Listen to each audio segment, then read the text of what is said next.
Hi there, everybody. This is Rocky Dhir coming to you from Texas Bar TV at the State Bar of Texas annual meeting. We're on the afternoon of day 2, Friday, June 23rd, 2017. You know, you'd think for a Friday afternoon, second day, everybody would be tired and sleepy, but this place is buzzing. Yeah. Everybody's still rolling and going. You know, I've got with me here one of our bar leaders, and it's always fun to talk to these guys because they have a whole different perspective on where the bar is going. I've got Rudy Metayer. So, Rudy, welcome. You're a state bar director. Yes, I am. He's like, yes. Well, yes, I am. I'm going to take a selfie later and tweet about it. Like, look, I got the director. I got the director with me. What made you decide to throw your hat in and spend time on this? Well, you know, for me, it actually started with, I went to law school at the University of Texas, and there's an organization called the Austin Black Lawyers Association. Okay. And we used to have a lot of lawyers, a lot of judges, lawyers, et cetera, who used to come over to the law school and speak to us about a variety of different things, about what we can do not only with our law degree inside the courtroom, but outside court of it.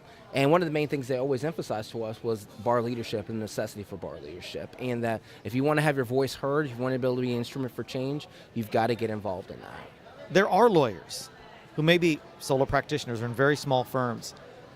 They are worried about making payroll.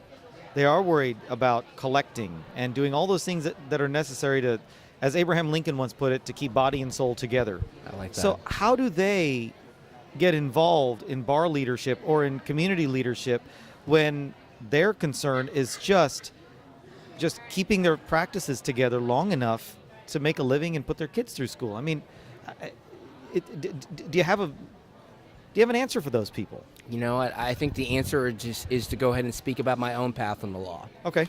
My parents are Haitian immigrants. I'm first generation in this country. Okay. And my parents had a book, many years ago I discovered when I was 4 years old, called The Kennedy Years and the Negro. I'm flipping through the pages and I recognize JFK.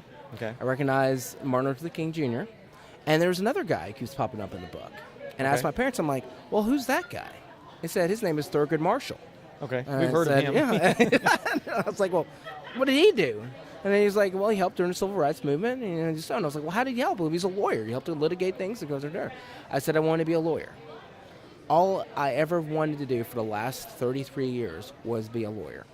I wanted to go ahead and do a variety of work in public service and work from that aspect.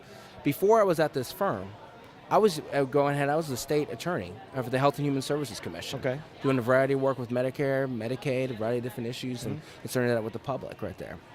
What led me to the firm, and what led me, frankly, I'll just be blunt. I was actually made a director before I even went back into private practice, was of my service outside of the courtroom, my service in the bar. It led me to meet a variety of different people, affect a lot of different issues, and frankly go ahead and make a difference in a lot of ways that made a discernible difference, flatly speaking, just like you said about paying the mortgage in a lot of the ways on my own practice because I reached those connections.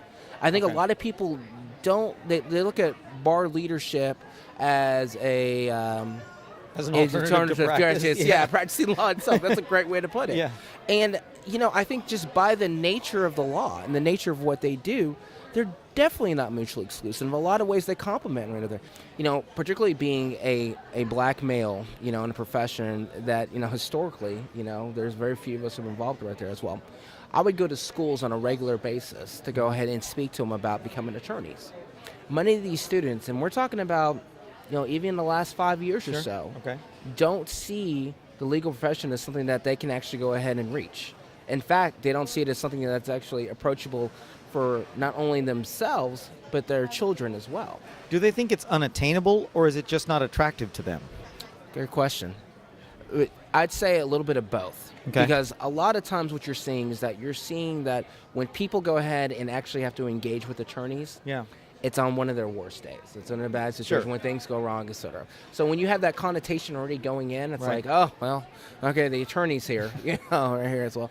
Yeah, they have that aspect. But you have the other aspect, too, as well, where you don't have those role models. You don't see people in those roles. And therefore, when you think about it being an attorney, you don't picture yourself.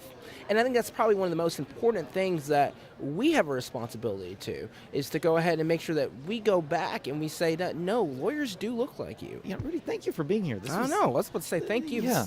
This is great. I mean, and this is one of the things that, I love about the annual meeting, is to be able to go in and be able to have these conversations and frankly, go ahead and reach out to people who can't make it, and they understand that we understand what the issues are going over there, and whatever they need, when the support, we're here to help and serve. And that's why I'm telling folks time and again, it's wonderful that you're tuning in, but we'd really love to see you at next year's annual meeting.